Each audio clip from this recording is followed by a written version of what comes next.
Hola bestinya kata Ani. Besti, meski sudah masuk persidangan, kasus Nikita Mirzani emang sulit lepas dari sorotan. Namun ada yang menarik nih. Baru-baru ini melalui video yang beredar di sosial media, diduga Lintang yang merupakan adik dari Nikita Mirzani terlihat buka suara, di mana Lintang diduga tengah melakukan obrolan siaran langsung bersama dengan beberapa orang yang membahas kasus Nikita, yang juga menyeret nama Dr. Oki Pratama dalam video tersebut. Lintang pun membantah perihal salah satu orang yang ada dalam siaran langsung tersebut mengatakan kalau Dr. Oki lebih dulu mencari Reza Gladys, termasuk perihal uang 4M. Lalu gimana ya sebenarnya kronologi yang diketahui Lintang? Yaudah, ganti coba Bang Arpimen, bentar, Bang Mr. Blind, coba Lintang. Nanti minta tolong Bang Arpimen aja nanti. Secara logika nih, kalau gua secara logika, ini gua biar akan pernah mau ketemu terarah, drama nggak peduli. Kita sepakat dulu yuk, kita buat kesepakatan dulu yuk. Seaman itu produknya. Ya ngapain nyari orang sih sebetulnya? Itu logika loh, kan ini logika gua. Nyari Kalau orang dari awal terus udah dengan tahu, diomong ya udah lu sebutin nilai lu berapa. Loh itu apa namanya kalau bukan ini? Nggak ada yang bilang sebutin nilai lu berapa kok. Loh kata siapa nggak ada yang sebutin nilai lu berapa? Di situ kan ada kok. Di mana? Gimana letaknya? Di rekaman itu dan di chat itu tuh ada. Di chat itu nggak Kalau ada. didengerin dengan seksama, Ini dengan adiknya Sama-sama baca. Ya kita sama-sama Ini adiknya lo. Loh, mau itu bapaknya. Iya, kalau ini adiknya. Dasarnya itu Berarti dakwaan. dia juga saya kan tahu serumah cerita sama dia. saya. Apapun iya, dia Tahu pasti cerita cerita saya. dia. Kalau dia Berarti lu Saya bukan membela. Kalau memang satu rumah, ini lu tahu. Bang Lintang ini adanya NM, coba ceritakan kepada kita diam. Coba ceritakan kepada kita. Oke. Ya. Coba menurut Bang Lintang, secara pengetahuan Bang Lintang di kasus ini, coba ceritakan kita diam. Silakan Bang Lintang. Dari mana mau diceritain ya? Yang saya tahu, Iya. yang saya tahu dari yang udah beredar, dari yang rekaman itu langsung keluar ya. Yang saya tahu Dokter Oki itu nggak nyari-nyari si Reza Gladys. Nah, Reza Gladys yang mencari Dokter Oki untuk membantu menjembatani untuk bisa berkomunikasi dengan kakak saya. Nah, pertama melalui mail. Oke, dari situ udah jelas kan. Dan dari mail pun nggak ada dia dari awal pun nggak ngasih harga. Yang ngasih harga itu gini deh, coba kalau misalkan ada orang bilang sebutin harga lu di berapa, apakah kita yang ngasih harga kalau kayak gitu? Enggak kan. Terus kalau berani terus kalau si Dr. Reza Gladys ini berani terus yakin produknya beneran bagus dan nggak bisa nyelakain siapa-siapa gitu, kenapa seseorang seperti Reza Gladys mau ngebuang duit 4M dengan cuma-cuma segitu gampangnya? Ya karena diminta Lintang. Boleh dijawab nggak itu? receh lagi duitnya. Diminta. Kalau Minta dari mananya?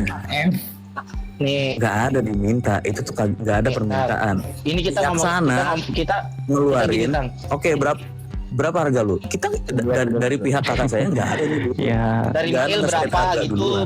bahasanya dari mailnya berapa gitu kan maksudnya kan?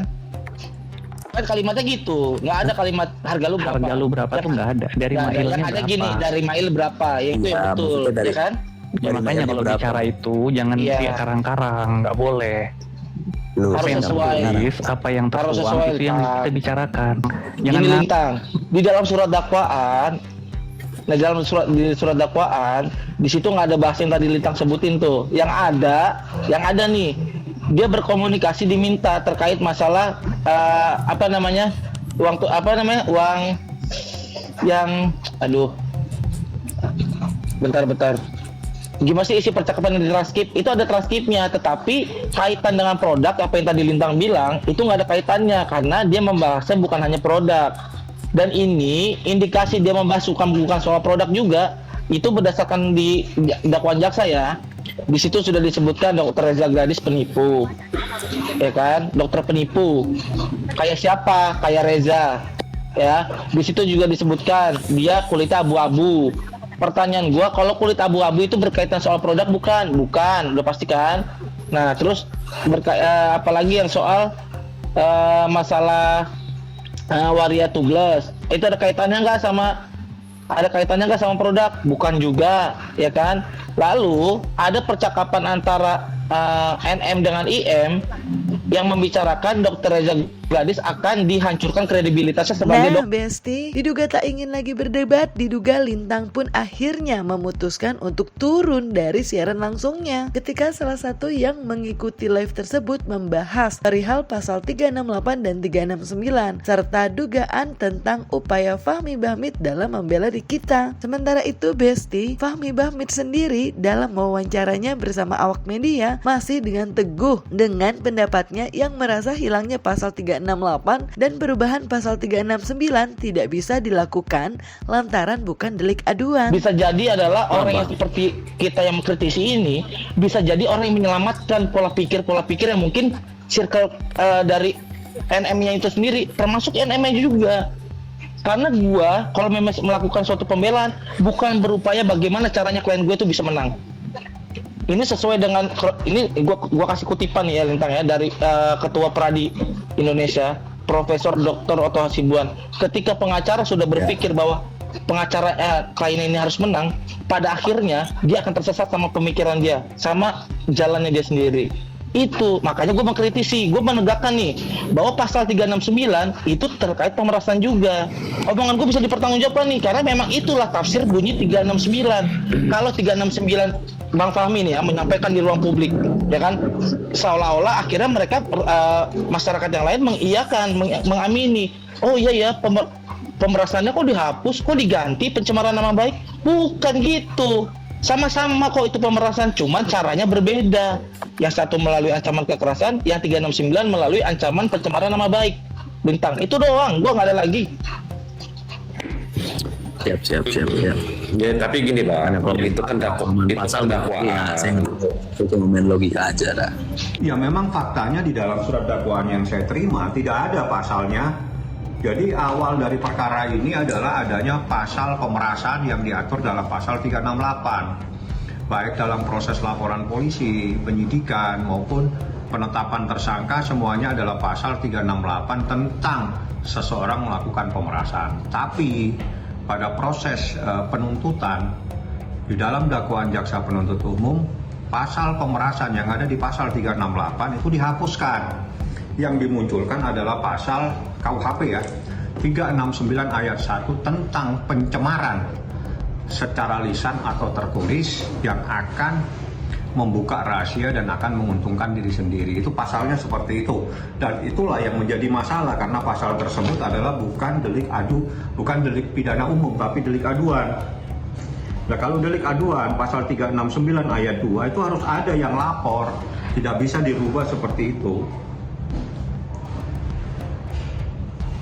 Jadi pasal yang dirubah itu adalah pasal dakwaan kedua, yaitu mereka yang melakukan, yang menyuruh melakukan, dan yang turut serta melakukan perbuatan dengan maksud untuk menguntungkan diri sendiri atau orang lain secara melawan hukum dengan ancaman pencemaran baik dengan lisan maupun tulisan, atau dengan ancaman akan membuka rahasia, memaksa seseorang supaya memberikan barang, sesuatu yang seluruhnya atau sebagian kepunyaan orang itu atau orang lain, atau supaya membuat hutang atau menghapuskan piutang. Ini pasal 369 ayat 1 itu unsurnya ini ada di dakwaan kedua dan pasalnya jelas sebagaimana diatur perbuatan terdakwa sebagaimana diatur dan diancam pidana dalam pasal 369 ayat 1 Kitab Undang-Undang Hukum Pidana junto pasal 55 ayat 1 ke 1 Kitab Undang-Undang Hukum Pidana.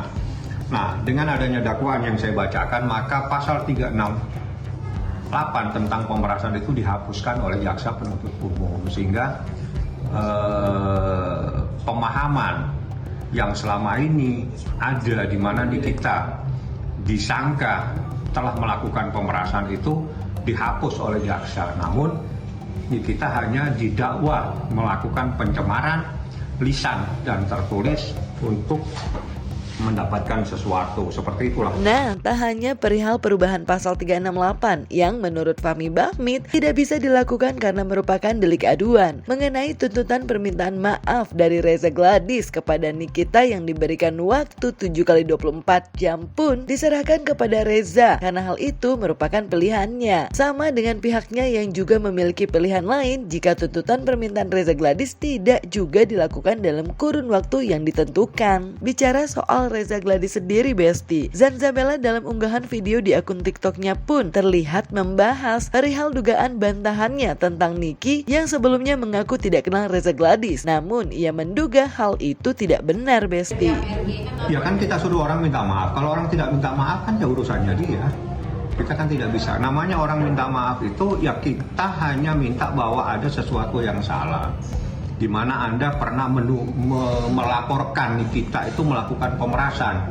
Namun di akhirnya jaksa menyatakan tidak ada pemerasan. Berarti ada sesuatu yang salah dari awal yang Anda lakukan. Jadi wajar kalau kita Anda minta maaf karena ini adalah kesalahan Anda. Iya, harus minta maaf. Kalau dia tidak minta maaf kan nanti urusannya kita pikirkan kemudian karena itu kan urusan hukum. Tapi nanti bisa dibalikan kembali oleh Nikita Mirzani tentang kesalahan ini. Oh iya, itu urusan proses nanti setelah selesai semua. Berarti diberi waktu nggak sih Pak?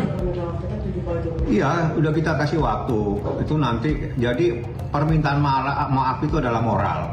Kalau suruh secara moral minta maaf tidak mau, maka hukum yang akan berlaku.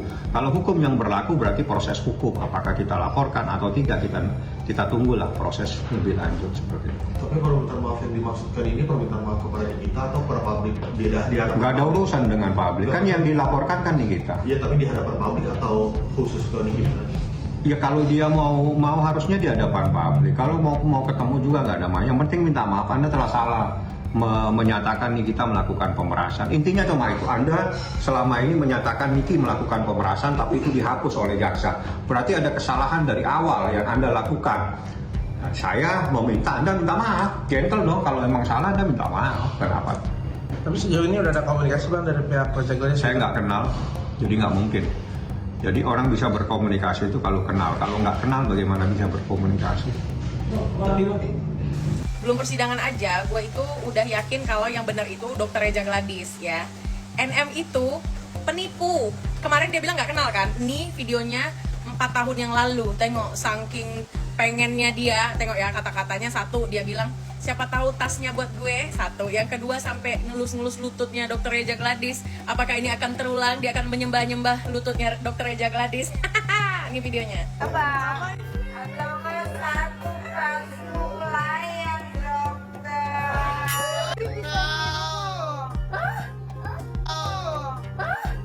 Tapi Bang sebelum itu Nikita Mirzani itu sempat mengenal Reza Gladys atau tidak sih Bang sebelum? Seingat saya nggak kenal. Tapi kalau dari podcast sebelumnya dari saya nggak ngurusin podcast Pak, saya pengacara. Kalau Anda tanyakan saya pasal saya tahu, tapi urusan perpodcastan, urusan media online, media segala macam, coba nanti saya akan belajar lagi, coba akan mencoba mengalihkan. Tapi hal-hal yang seperti itu saya pikir saya tidak akan paham. Karena itu ada bagian tersendiri biar diurus dari timnya Nikita Mirzani. Sementara itu, Besti, di sisi lain Rasman Arif Nasution yang diduga pernah berseteru dengan Nikita pun angkat bicara perihal tanggapan kasus yang kini menjerat Nikita. Dalam wawancaranya bersama awak media, Rasman berharap Nikita dan Mail mau buka suara. Hal tersebut diduga perihal tentang keterlibatan Dr. Oki dan Dr. Meskipun Rasman juga berharap Reza Gladys buka suara perihal produknya. Waduh, maksudnya gimana nih Besti? Yuk simak sampai selesai nih Besti. Kalau Nikita Mirzani di eksepsinya seperti yang dibacakan kemarin, dan ada beberapa poin juga misalnya dibacakan oleh kuasa hukumnya ya kalau saya nggak salah ya, kelihatannya barang ini kalau tidak menyeret nama-nama lain akan memperberat Nikita sendiri.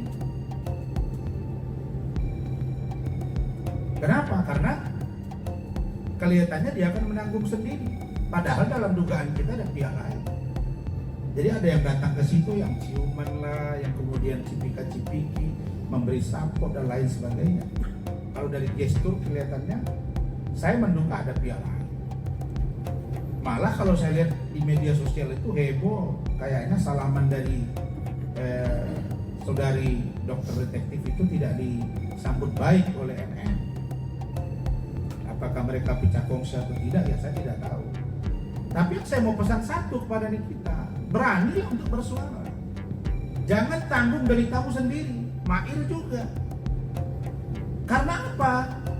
Karena branding yang terbangun sekarang seolah-olah Nikita ini adalah dugaan penjahat, dugaan pemerasan, TPPU dan lain-lain. Tetapi yang terjadi hari ini, kalau kita lihat, jika itu tidak dilakukan, dalam bahasa saya istilahnya inovasi bahasa atau perbaikan literasi bahasa untuk mengungkap pihak-pihak lain, maka kita akan kesulitan sendiri dengan ancaman hukuman dengan Mail itu yang luar biasa. Saya mendengar statement dari Fahmi di salah satu podcast, saya amati gitu ya, kelihatannya masih berkutat di situ-situ saja. Dan persoalan yang ada sekarang di PN Jakarta Selatan, ada pun gugatan perdata itu gak akan nolong juga. Ini akan terungkap demi Indonesia, demi kebaikan dunia skincare. Saya berharap Nikita Mirzani berani bersuara, Mail juga berani bersuara. Di sisi lain Reza Gladys juga harus berani bersuara. Kalau misalnya ada pihak lain yang mengarahkan, mengajak, misalnya dulu kan heboh tuh Heni Sagara, Richard Lee dengan Oki. Itu bagaimana kasusnya? Kok nggak jalan-jalan sampai sekarang itu? Laporannya dan lain sebagainya. Apakah produk skincare misalnya yang dikeluarkan oleh saudara pelan-pelan apa? Pelan-pelan buka aquanya, pelan-pelan buka minumannya. Apakah produk yang dikeluarkan oleh Reza Gladys itu bermasalah atau tidak? Atau ada produk lain? Ya saya menduga dan mendengar ada orang lain kok di luar Reza Gladys yang membantu agar kasus ini begitu, ya sampai di kita itu ditahan. Dugaan kita ada kata-kata begitu. Bang, itu ada pihak lain kok gitu, diduga. Jadi kalau ini terjadi, yang rugi siapa? Masyarakat. Saya nggak mau NM diubek-ubek, Reza Gladys juga diubek-ubek. Saya mau ubek-ubek semuanya kalau Yap Besti, persidangan masih akan bergulir. Semoga Nikita, Mail, serta setaruhnya semuanya mendapat keadilan masing-masing ya Besti. Jangan lupa like, subscribe biar bisa dapetin video berita kece lainnya. Cuma di Kata Ani Besti.